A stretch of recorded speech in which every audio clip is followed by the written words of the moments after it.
Alright guys, today I'm going to be streaming with my Mono Black Splash Red control deck. So initially I had a Mono Black control deck that I liked a lot, but it really struggled to deal with Red Green Tron, which is a fairly big part of the Moto metagame, at least in my experience. So I decided to try a build that was still good against all the small creature decks, but also had some main deck choices to make it better against Tron. So first, the mana base is just fetches, duels, basics, but then I also ran 4 Ghost Quarters just for the Tron matchup. I had 1 Ghost Quarter in the mono black version and 1 Blighted Fin, and so I just switched it over to 4 Ghost Quarters. And then we have 7 discard spells. We have 3 Thoughtseize, 4 Duress. I initially had Inquisition of Kozilek, but I wanted to be able to take Cryptic Command and Karn and just stuff like that. And so, because the deck has so much creature removal, it's not usually super important to be able to take stuff like Tarmogoyf or Young Pyromancer, unless you have like Mulligan to 5 and you only have an Inquisition as your discard or removal spells. So then we have 4 Dreadbores and 2 Heroes Downfalls, which are our efficient creature removal, but can also deal with Planeswalkers. So against Liliana the Veil or Carnigan, you just have an answer that just trades with them, instead of having to try and keep multiple creatures in play that you can attack with. Because both of those Planeswalkers are prevalent in Modern, and both of them come down and answer a creature immediately. Then we have 3 Journeyer's Kite. I was trying Rakdos Signet, but I think I still like the Kite better. If you have Journeyer's Kite, you just never miss a land drop when you don't want to. And it thins your deck really well, and it makes your core lashes bigger. So for our threats, we have 4 Corlash Heir to Blackblade. I initially thought that Corlash would be worse than Phyrexian Obliterator, but he's actually surprised me. I think he may be better. He just gets really, really big later in the game, and the Grandeur ability that lets you ramp immediately to Wormcoil Engine or Debtor's Knell is also really powerful when you get it to work. So we have 4 of him, and we have 3 Wormcoil Engine. The Wormcoil Engine is important because it gives you some main deck life gain. Without the Wormcoil Engine, you just have no way to beat Burn at all. Excuse me. Even with the Wormcoil Engines, Burn is a pretty difficult matchup game 1. So then for card advantage, we have 2 Mind's Eye, which just comes down and lets you draw cards cheaply so you can keep up with whatever your opponent is doing. And then we have 2 Debtors Knell, which lets you get back Wormcoil Engine, or sometimes something that'll happen is you'll play a Corlash on turn 4 and your opponent will Path to Exile it. You can discard a second one to Grandeur if you have it, which gets you up to 6 mana, play a land, play Debtor's Knell, and then the next turn you buy back the Corlash that you Grandured and you still have a Corlash. Excuse me. You still have a Corlash, and it's very hard to get rid of because combined with the regeneration and the Debtor's Knell. And then you can also just Debtor's Knell back Wormcoils if they're destroying your Wormcoils. We have 1 Sever the Bloodline and 3 Black Sun Zenith are kind of our sweepers. So these are good against the token deck. Sever the Bloodline is again a card that is better against Tron. If they have a Wormcoil Engine, you really want to be able to exile it, so Sever the Bloodline will exile it. And it will also exile both the Worm tokens if we have to use like a Dreadbore on a Wormcoil, and then later we draw the Sever. And then finally we have 1 Ingot Chewer and 1 Haunting Echoes. Haunting Echoes is good against decks like Scapeshift. If we can Thoughtseize or Duress their Scapeshift, we can Haunting Echoes them, and if it resolves, they're in trouble. If we can Ghost Quarter a Tron land early in the game and then later we can Haunting Echoes, it'll shut off Tron. And then it's good against a bunch of the weird decks that show up from time to time in Modern. I'm not sure that Haunting Echoes is better than something like a main deck Slaughter Games, but I want to test it out. And then we have a singleton ingot chewer. So this is also good against Tron, but it also is good against Affinity. So you can ingot chewer something early and then play Debtor's Knell later in the game after you've stabilized and start buying back ingot chewer. And then we have 3 main deck Crumble to Dust. So this is really, really strong against Tron. You can shut off their Tron most of the time. But it's also okay against the blue-white control decks with Celestial Colonnade or Jund with Raging Ravine. You can just take out their man lands, and then you don't have to deal with man lands for the rest of the game. So that's all of the main deck.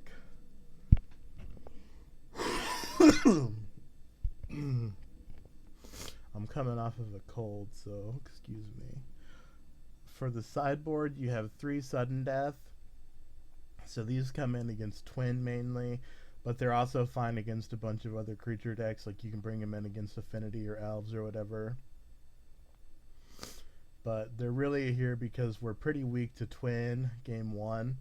We only have 2 instant speed removal spells, and they cost 3 mana, so they're easy to counter. But Sudden Death does cost 3 mana, but it's impossible to counter. So Sudden Death comes in, and just, unless they have Vendilion click it, then you just can deal with their guy in response to the combo. We have 2 Vandal Blast, which are mostly for Affinity. You can bring them in against Tron, but Tron doesn't really have a ton of artifacts in play at one time most of the time. Even the blue version doesn't. So these are just for Affinity is a good deck, so you want to be prepared for them. We have Pyroclasm. Pyroclasm comes in against Elves for sure. You can bring it in against Infect.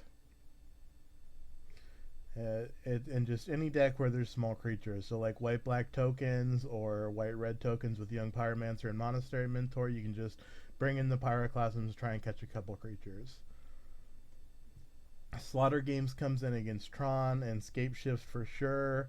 You can also bring it in against other combo decks, or you can bring it in against control decks that are low on win conditions. Like if their only win conditions are really Restoration Angel and Celestial Colonnade, you have 4 Ghost Quarters for the Colonnades, and you can bring in Slaughter Games and try and hit the Restoration Angels, and then they can usually try and cobble together a win with Snapcasters and stuff, but just removing all their threats gives you enough of an advantage that you should be able to grind them out with Mind's Eyes and Debtor's Knell and Core Lashes.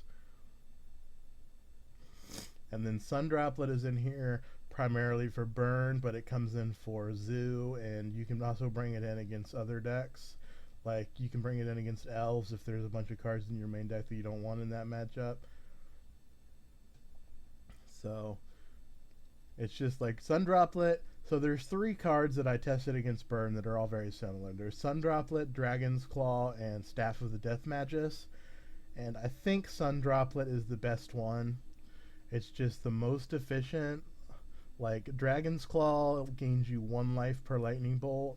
Sundroplet over the course of the game will gain you 3 life per lightning bolt.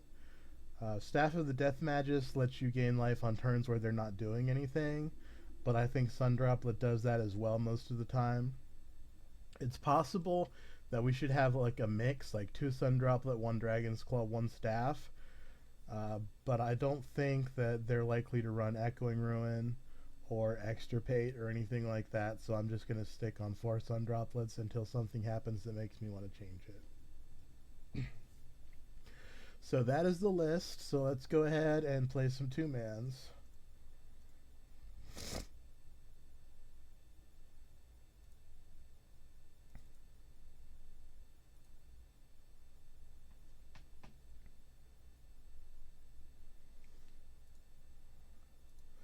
We're going to play first. So this hand, like, doesn't look great, but Journeyer's Kite here is actually going to be really good. So I think what our plan is going to be Swamp, Thoughtseize, and then next turn, depending on his hand, we can either Thoughtseize him again or fetch into basic Swamp and play Journeyer's Kite. It's possible we want to fetch Red Source if he plays some artifacts for us to Ingot Chewer, but it's probably better to just get a Swamp.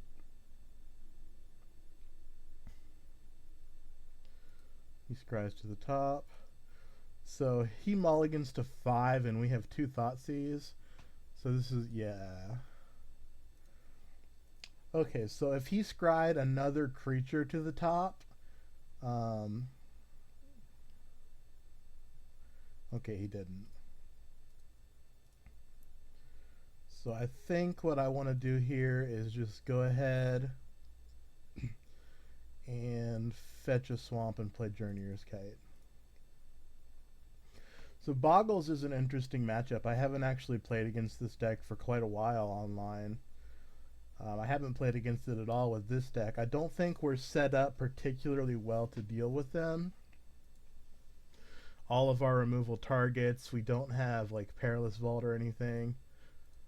But we do have Black Sun Zenith, which is going to be interesting because they can make their guys fairly big, but Zenith shrinks them permanently, so it's still going to be pretty good.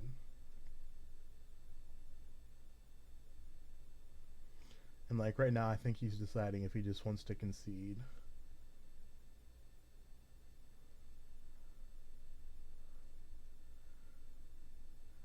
Yeah, we're just going to keep taking his creatures.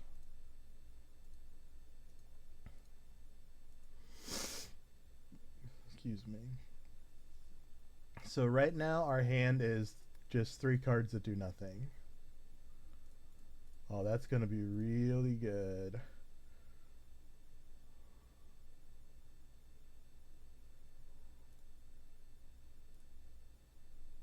If he doesn't draw a land or a Boggle or a Glade Cover Scout on this turn, I think he's probably just going to concede when we crumble his land.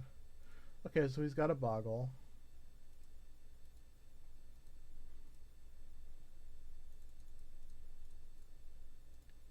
Goodbye land.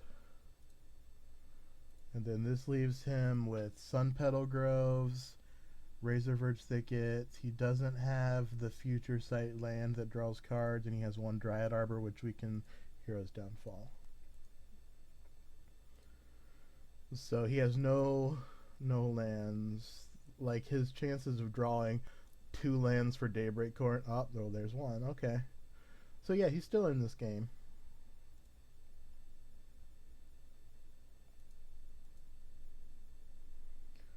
One thing that we should keep in mind is if we ever get Debtor's Knell into play, we can reanimate his Slippery Boggle from the graveyard and then sever the Bloodline our Slippery Boggle to get rid of both of them.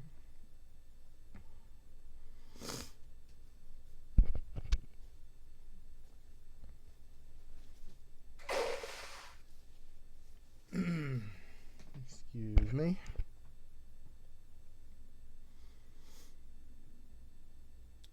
Okay, so this is a 5/3. I'm gonna let it hit us because next turn we can make Core Lash. Oh, that's pretty good. Okay, so my plan this turn is we're going to get a swamp, play a swamp, block with Core Lash and regenerate, and then we can Black Sun Zenith next turn if he doesn't play the Coronet. One thing to consider is he's probably going to path here, but if he paths, he can't play Coronet or another enchantment, and we won't die. Okay, green mana is fine. If he has another Rancor, we're dead.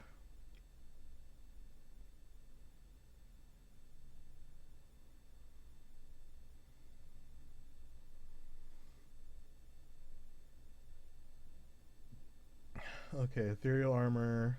I think we're not dead. 9. Yeah, we're gonna block. That is pretty annoying though because it takes it out of range of Black Sun Zenith.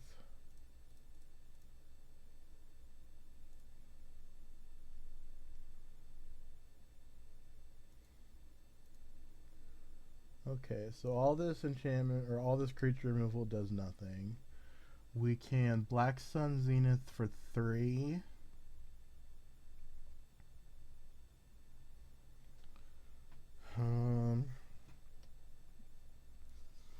Trying to decide if there's a way to win the game here.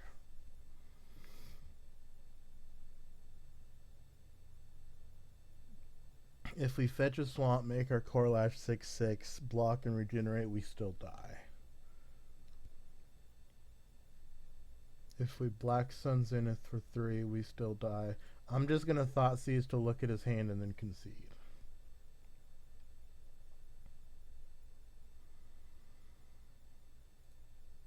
Yep, so we knew all those cards anyway. Alright.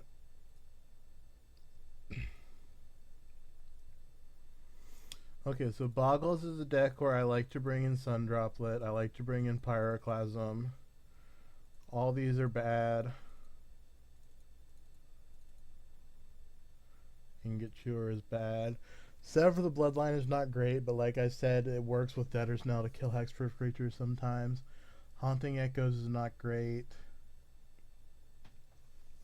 But if we can, like, Thoughtseize or Pyroclasm, a Gladecover Scout, and a Boggle, then maybe we can Haunting Echoes a bunch of his threats. Wormcoil Engine is very good. Crumble to Dust is better than Slaughter Games, probably. Debtor's Knell is good. Mind's Eye is okay. Journeyer's Kite is good. I'm going to go ahead and submit this. We'll play first. Okay, I like that we have a Black Sun Zenith in our hand on the play.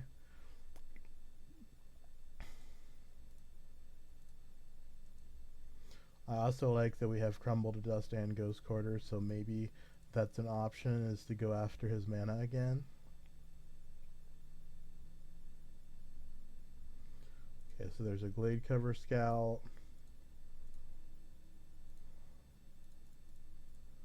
And then we'll see what auras he plays on the Gladecover Scout. Ethereal Armor is the one that we want to dodge.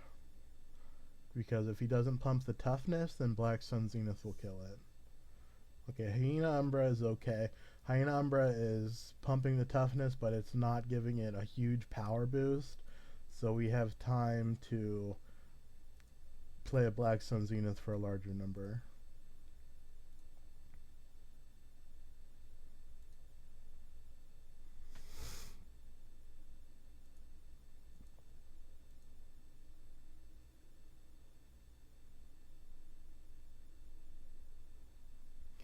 So he doesn't have the mana for Daybreak Coronet. So really, I'm still just worried about Ethereal Armor. Like, if he plays Ethereal Armor here, then I think we just lose.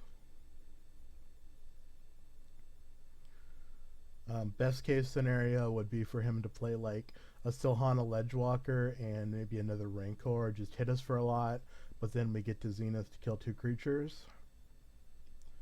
Okay, so there's another creature.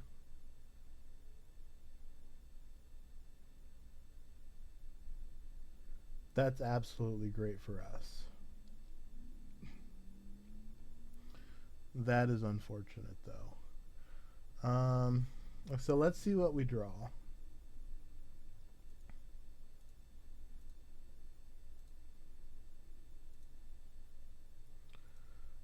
Okay, so next turn, if we do nothing, we're taking a minimum of 7 damage, and 1 Ethereal Armor will kill us. So I think I'm going to Black Sun Zenith for 2. This doesn't kill the Gladecover Scout, but it kills the Slippery Boggle, and it shrinks this to just 3 power. And we're not dead to an Ethereal Armor. Another option we could have done was to crumble his White Source. And that way he wouldn't be able to play an Ethereal Armor. But if he had another, like a Plains in hand and an Ethereal Armor, that doesn't work. Okay, so let's see what we draw. I think we are dead. So we can Ghost Quarter to the Dryad Arbor, and then we take 5. Okay, I guess we're not dead. Actually, we can Crumble to Dust the Dryad Armor and build up our mana.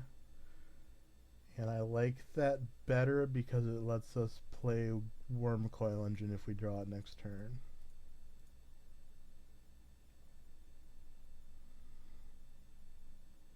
Okay.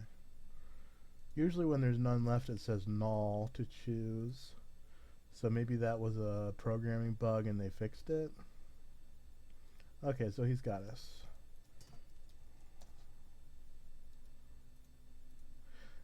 Yeah, Boggles is just not really a deck that I had considered a lot when I was building this deck. You can see how if we had drawn like a Pyroclasm, we could have done something additionally. We could have gotten rid of all of his totem armor auras, and that would have been a little bit of a difference, and it would have made the Black Sun Zenith kill his guys probably. I'm gonna play one tournament practice game with the deck. That way we probably don't play against the same guy a second time and the two mans. So we get another video, another game on the video. This is a good hand.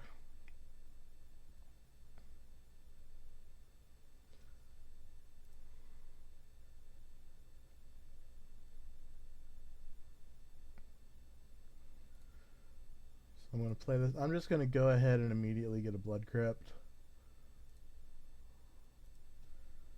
Like, it's technically correct play to just sit there with it uncracked, but this is a tournament practice game, not an actual game.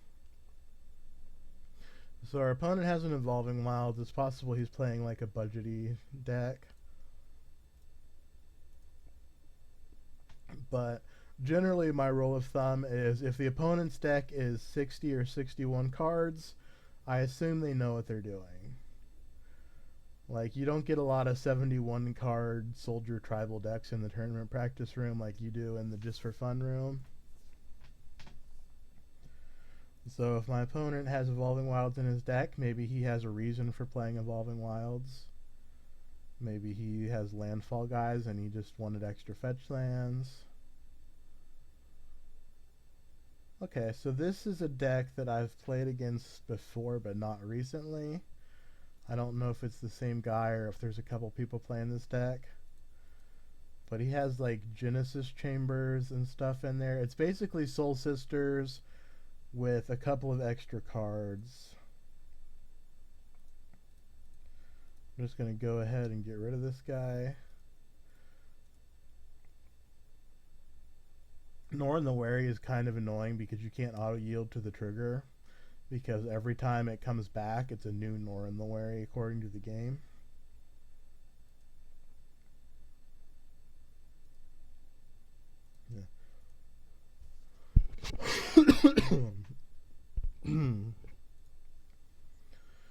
So like, Norn the Wary works with the Soul's Attendant and stuff to just gain some life. Works with Genesis Chamber to make a bunch of 1/1s. I do like the Norn the Wary version better.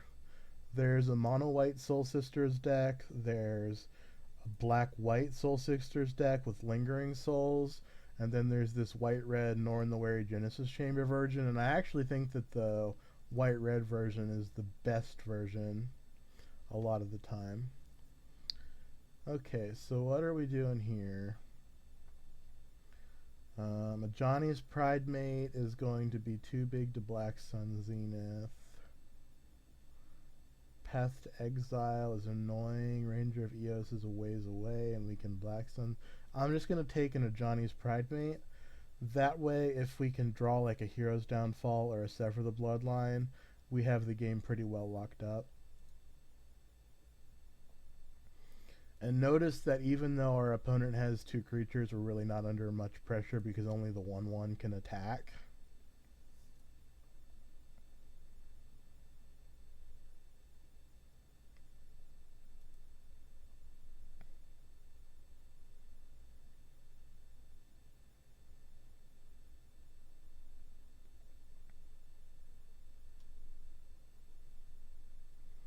So there's the other Pridemate, which exiles Norn the Wary, gains a life when it comes in, gains a life from Norn the Wary.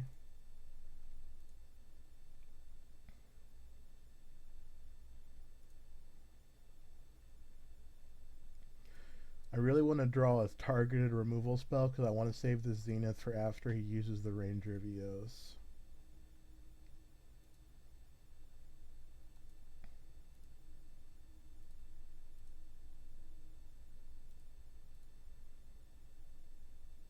Okay, we continue to draw lands. So our options here are play a Mind's Eye, take a chunk of damage, play an Ingot Chewer, block the Pridemate and keep the Soul's Attendant back, play a Black Sun Zenith, kill the Souls guy and shrink the Pridemate.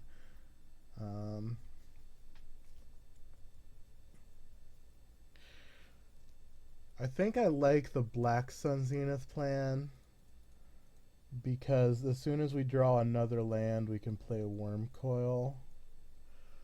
So I'm just going to Black Suns and take most of the pressure off the board. Because, like, we don't care about this Norn the Wary unless he has a combo piece for it. That is the weakness to the white-red version of Soul Sisters, is that the Norn the Wary doesn't do anything by itself. And, like, Lingering Souls is great by itself. And the cards that the mono white deck runs are pretty good by themselves. I'm not sure what they cut for the Norn the Waries. It could be the Squadron Hawks, or it could be the Sarah Ascendants. If you cut the Sarah's Ascendants, that would make it more of a budget deck. Oh yeah, this doesn't do anything. Why are you attacking with Norn the Wary?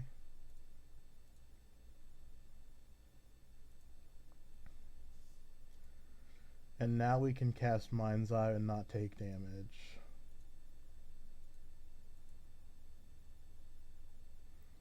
Okay, I'm going to go ahead and wait on the Sever the Bloodline because I want to get the Mind's Eye into play. Like, I'm trying to think of the worst case scenario for this, and it's like, there's nothing that I'm really worried about. Like, we know 2 of his cards are Path, 1 of his cards is Ranger of Eos, so it's not like he can just dump, like, 3 Soul's Attendants onto the boards and smack us for a big chunk or something.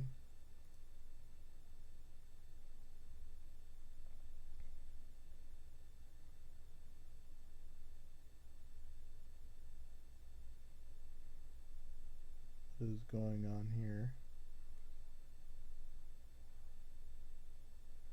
Okay, what's going on?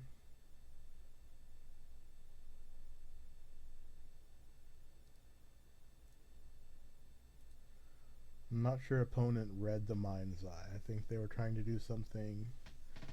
Are they trying to cast a sorcery? Okay, sure. Yeah, they just were trying to cast a sorcery in response to the trigger.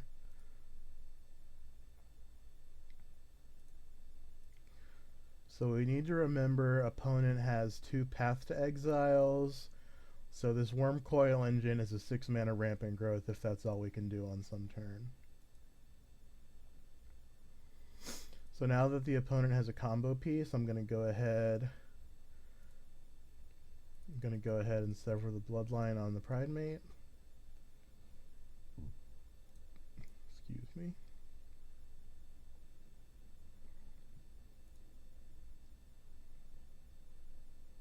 And then this will also leave us 1 mana to draw with the Mind's Eye.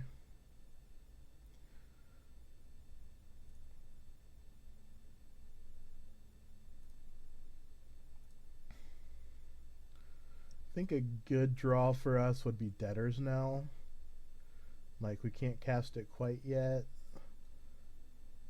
Corlash will get 1 of the Path to Exiles. Champion of the Parish is okay. So yeah, I forgot that they played Champion of the Parish. I think what they cut is Squadron Hawk and Sarah Ascendant, and then they put in Champion of the Parish instead of Sarah Ascendant and Norn instead of Squadron Hawk.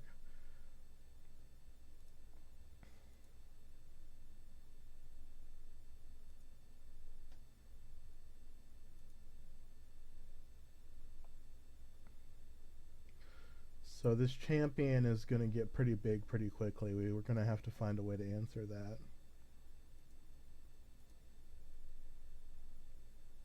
That'll work. Okay, so we can crumble to dust the clifftop retreat probably, which will prevent him from top decking a land and playing Ranger VOs. If we do that, the champion attacks for 3 plus whatever he plays next turn. So we could take 4 damage from the champion, let's assume, and then 1 from the Suture Priest.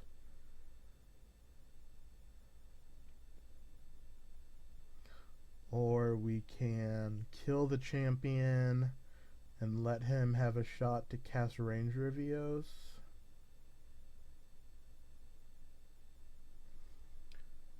I'm going to let him have 1 turn to try and cast Ranger VOs, because I want to have more information before I choose what to do.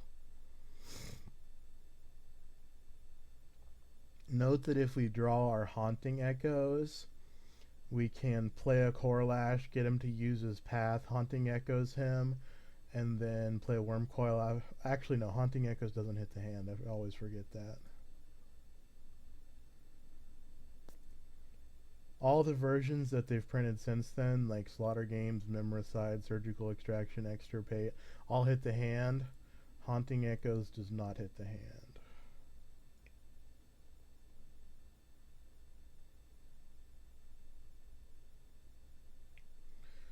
So really we're going to... Okay, so he draws an Evolving Wilds, which is perfect for us because we know he has a 4th land, but he can't use it this turn to cast the Ranger. So we can just kill this champion and feel great about it.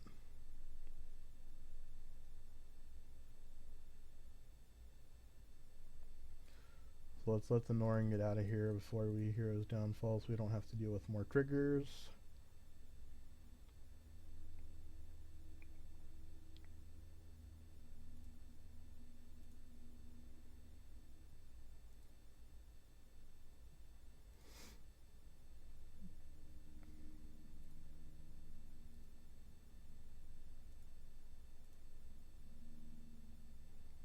Okay.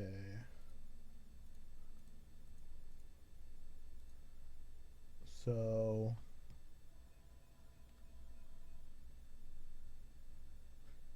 I think it's correct to kill the Temple just because the Scries are going to help him over the course of the game.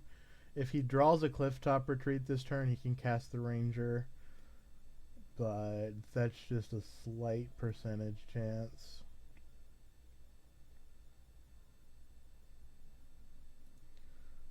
So he's got 4 of each.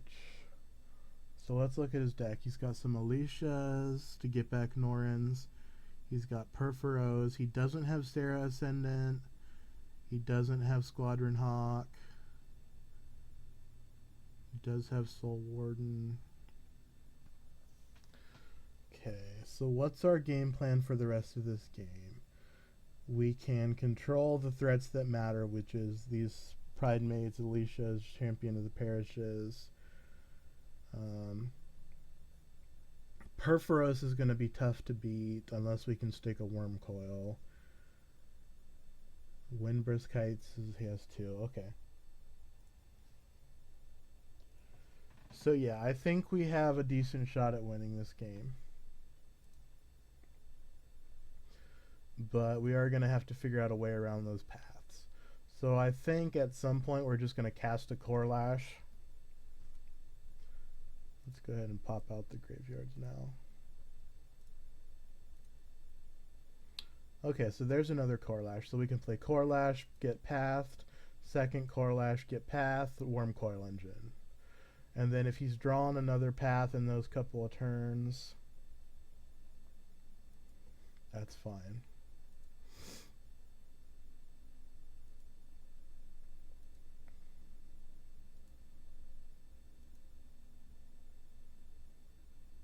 Okay. So let's go ahead and play Corlash. So he really has to path this because it just brick walls his entire deck. Like, the only thing that gets through Corlash on board in his deck is Perforos because he cut the Squadron Hawks and Sarah Ascendants. And then note that he doesn't have the Genesis Chambers.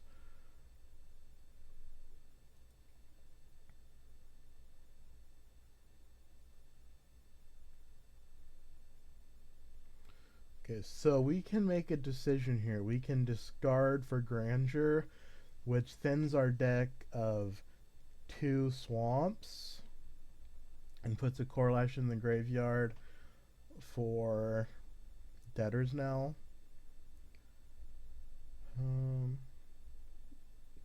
I'm going to go ahead and do that, because this will get 2+1 swamps out of our deck.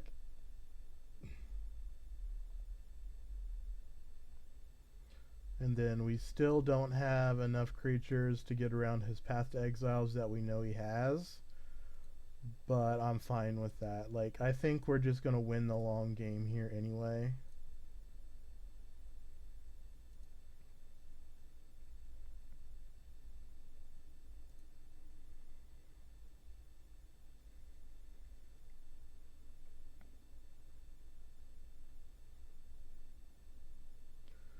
I would like him to draw another Suture Priest or something so we can flash back the Sever the Bloodline for some value. Like, I just really don't want to flash back our Sever for a 1/1.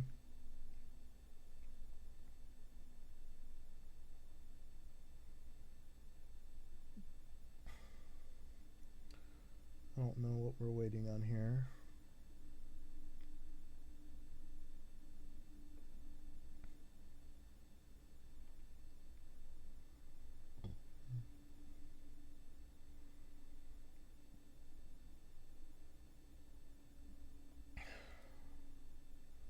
So if I reanimate his champion, it won't trigger off of his Norins.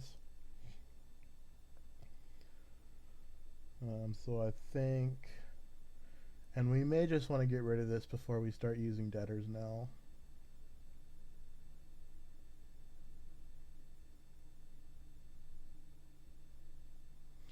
I'm going to wait until we get down to just 16 even on his clock and then restart Magic Online.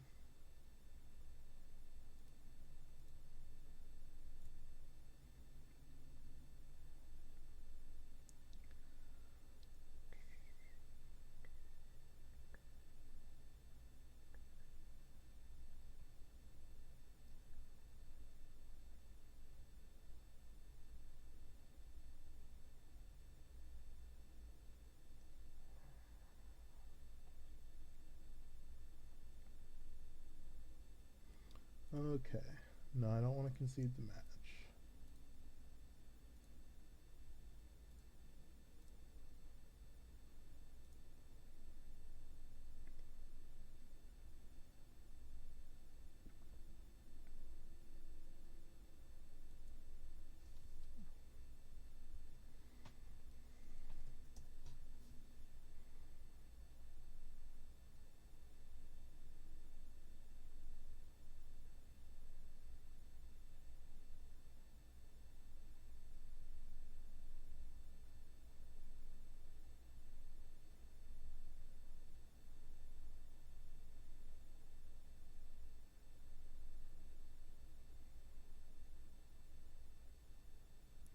Okay, so yeah, Magic Online froze up.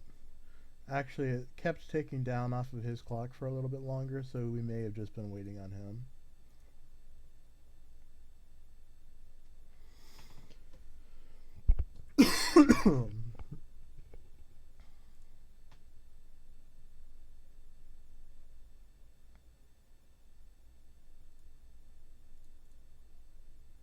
There we go. Okay, so now the Ranger's going to come down.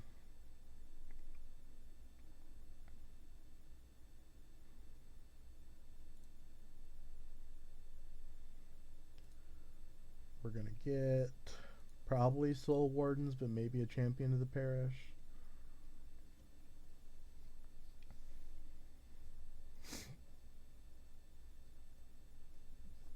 I don't like cutting Sarah Ascendant from this deck because Ranger of Eos for 2 Sarah Ascendants is such a big deal in the matchups where that's good. I would want to at least have 2 of them. Okay, so he's going to play 2 Champion of the Parish, and then we can flashback Sever on both of those. That's pretty strong for us.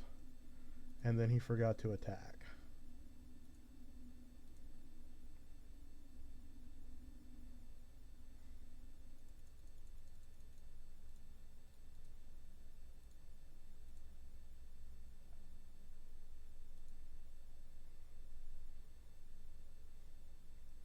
So this turn we're going to take 4 damage down to 7.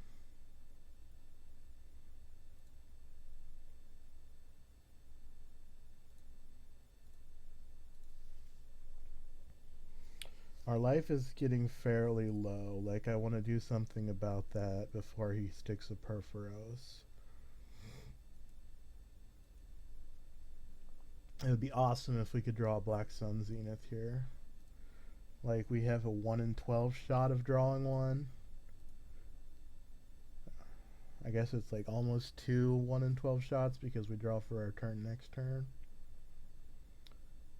Oh, that's pretty... Oh, I guess it's okay.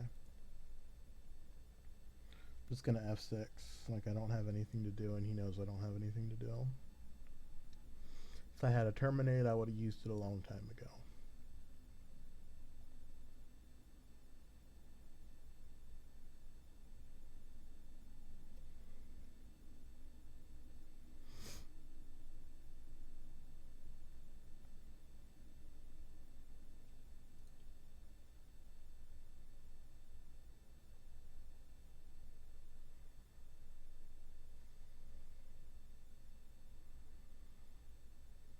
He only played 1 champion. So he's playing around the Sever in the graveyard. I was hoping because he fetched 2 that he wouldn't. Okay, so we have a couple options. We can get our Corlash back, which will make him use his path. Or we can get one of his Soul's Attendants back and try and gain some life. I think I'm just going to get the Corlash and make him use his path so that next turn we can get Wormcoil Engine into play. And this puts us to 6. Actually, let's see what we draw.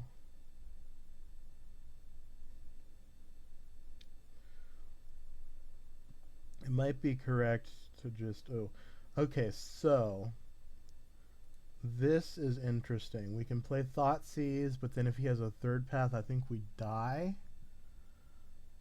I guess we can play Thoughtseize and then flashback Sever if he has a 3rd path. So this is going to put us to 4. Okay, he passes the Corlash.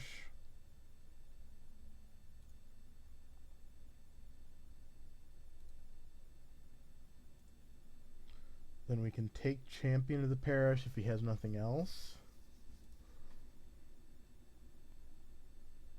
Okay, so we got a path. Excellent.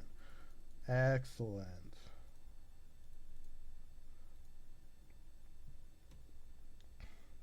So now we're going to go to 3, but we're going to have a Wormcoil Engine.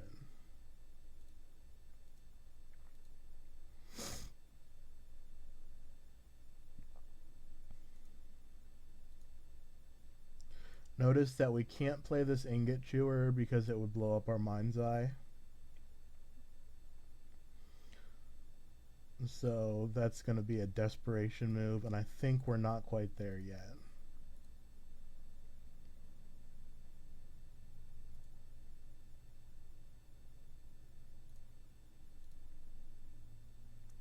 Thoughtseize is pretty bad. We know his hand is just pretty much nothing.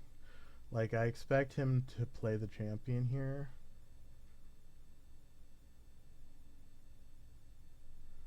Okay, he doesn't. Okay. So we go to 2 if we use Debtor's Knell. Debtor's Knell is not optional. I'm going to go ahead and get a Soul's Attendant, which will put us to 2. Attack with Wormcoil, put us to 8. Norn will flicker, put us to 9, and then we can block with the soul. Ooh, yeah. Okay.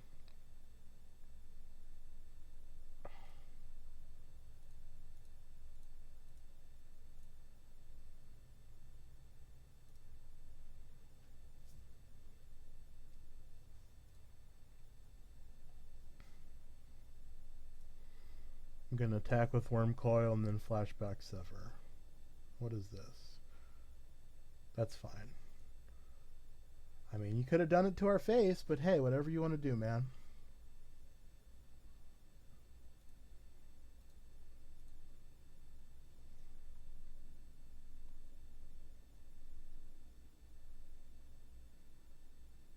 Like, I expect our opponent to start typing something at any minute now.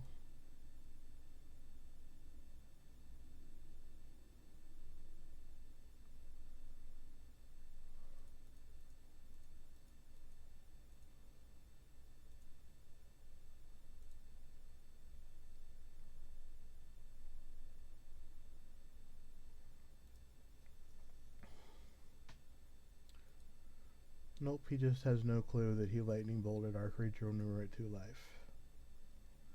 And like, that's the kind of thing that happens. Like, maybe he's tired, maybe he's sick.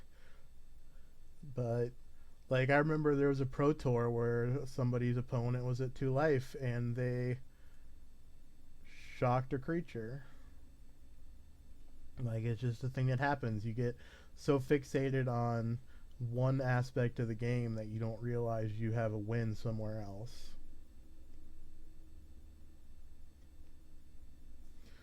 But I think we're probably going to win this one because of that.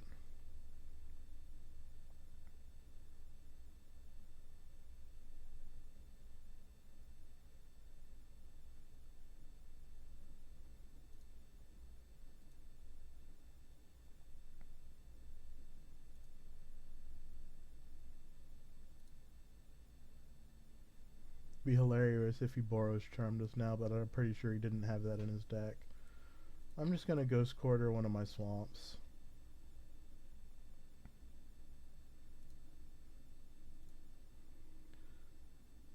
So we have 1 fetchable land left in our deck.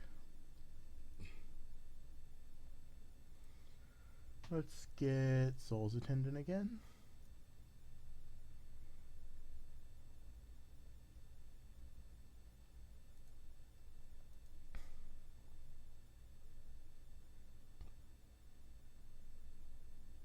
Is this a path targeting Worm Coil engine?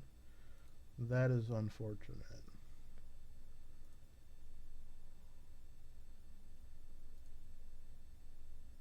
There it is, our last land.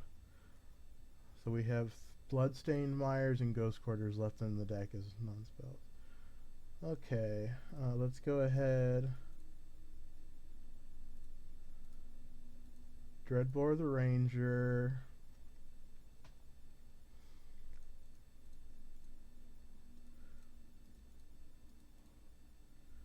I don't even want to crumble that land. I don't want to take lands out of his deck. If we draw a Bloodstained Mire, we can crumble our own land to thin our deck, and I think that's actually better.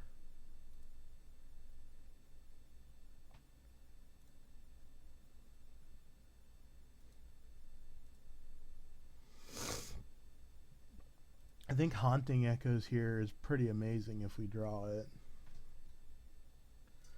Like, we take his Rangers, we take his Pridemates, leave him with Alicia's, and Perforos is good cards.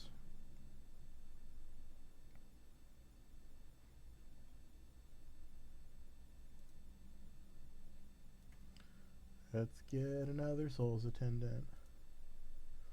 And then I think after this we can get a Johnny's Pridemate. There's one in here. And just start making a big guy. Always yes, always yield. Yes.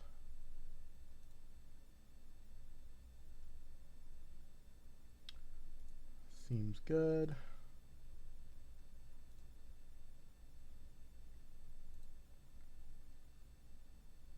Okay, you got a mountain. Play an Urborg. Notice that this game is taking a long time, but we're still ahead on clock, so it doesn't really matter.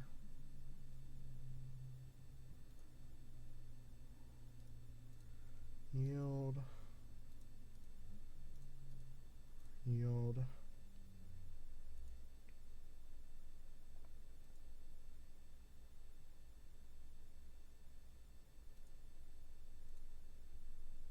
Okay. Core Lash, pretty good. So how big is this Core Lash? 10, 11, 12, 15, 15. That's a pretty good duder.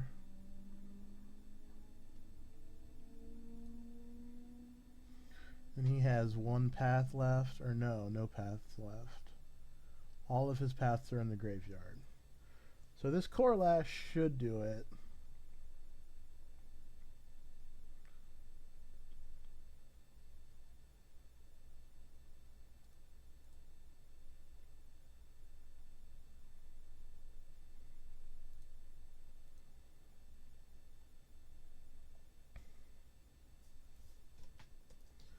Opponent says GG. He's had enough. He's just going to scoop the match. That's fine. I mean, we got a good, like, 20-minute game out of there. Okay, so let's go back to the queues. Jump in here. That's a different guy.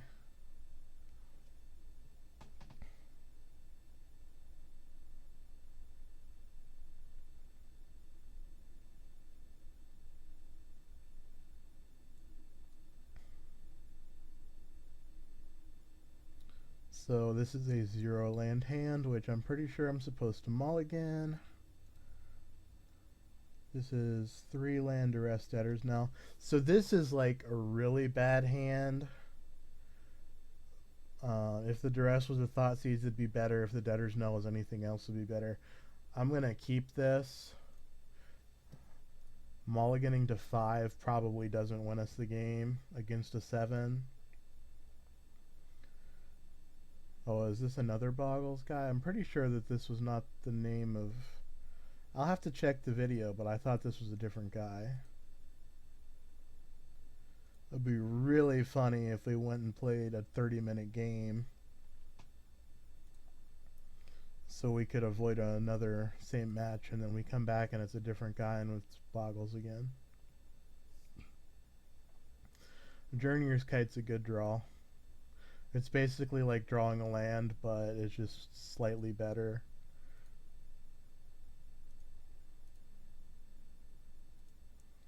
Okay, there's a Core Lash.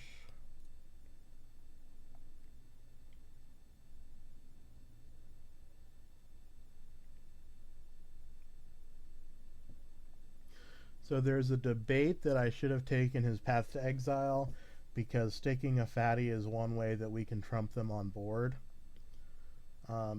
But if he has Unflinching Courage Rancor on a guy, then that guy is going to be 5 power trample, and that's going to be difficult to trump if he has like anything else. So like if he has an ethereal armor, we can't really beat that. If he has what is it called, Hyena Umbra, we can't really beat that.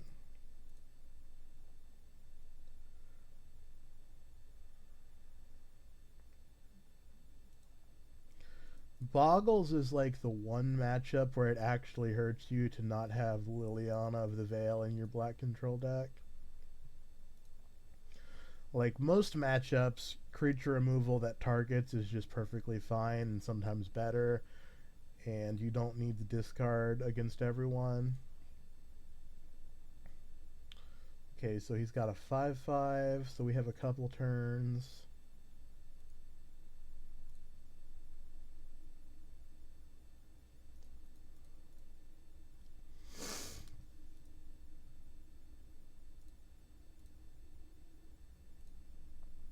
Okay, so if we play Core Lash, he's going to path it, which I think is actually okay for us because it lets us draw a card off of Mind's Eye before we die.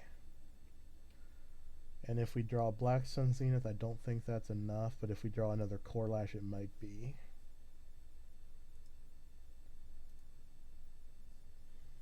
Okay, so he doesn't want to immediately path it, so I wonder if he's got an Ethereal Armor.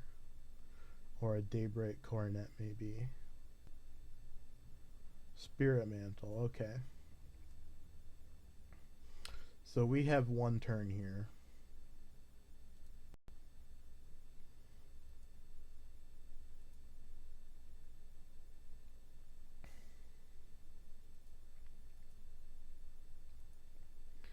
after I check the video, if it turns out that there's 2 people playing Boggles in the queues, I am going to change the deck a little bit.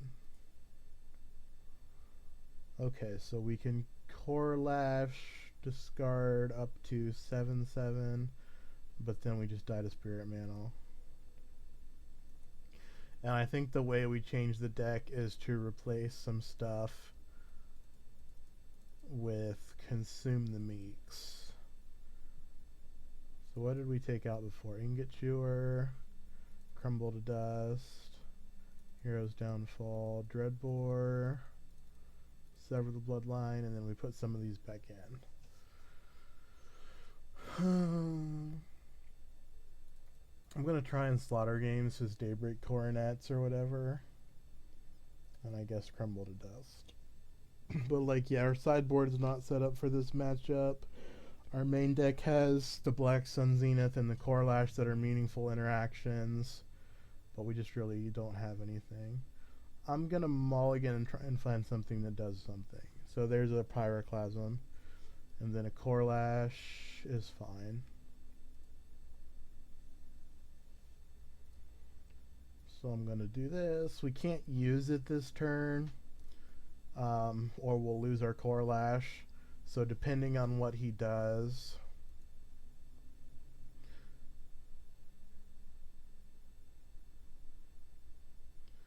Okay, so there's a Boggle. So I'm just going to go ahead and fetch a Blood Crypt so we can use Pyroclasm. I could have drawn Core Lash and then fetched Mountain, but I would rather just do this. Like, there's no guarantee Core Lash is going to do anything. Like, it's better than a random Scry, especially if he doesn't play a turn 1 creature, then the Core Lash is strong. Okay, so this is actually a different guy because the guy that we played against before didn't have Horizon Canopy. So there are 2 people playing Boggles. Okay, so that was his only creature. So we have some time to develop our game plan.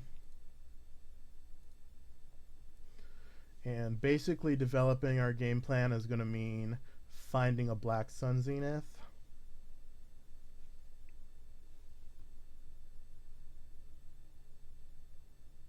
Okay, he hit a creature. And then Ethereal Armor. Okay, so that's not great for us because Ethereal Armor is one of his high value enchantments. But it's actually, I think, better than a Hyena Umbra because we can still draw a Pyroclasm. Okay, that's pretty bad. So it would have been better to keep the Core Lash, it turns out. But, like, we could have suspected that, but we couldn't really know that for sure until we see how the game plays out. Okay, so there's a Daybreak Coronet, and this is Lifelink First Strike Vigilance. Yeah. Like, if we could have Slaughter Games and taken that, that would have been great. I think we're just dead, though.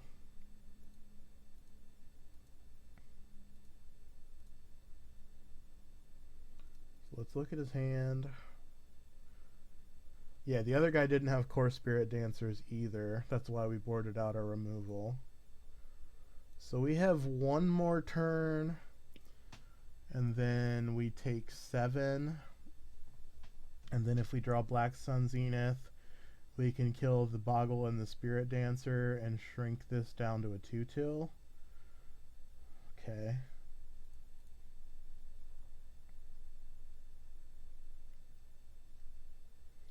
So this is the like non-budget version of Boggles.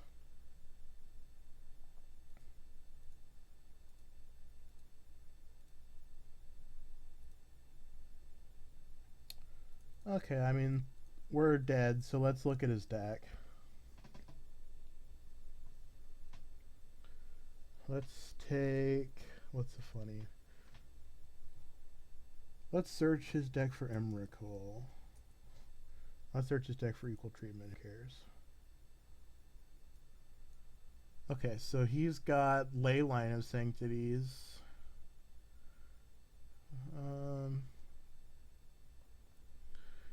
Yeah, it just looks pretty standard. This is a different deck.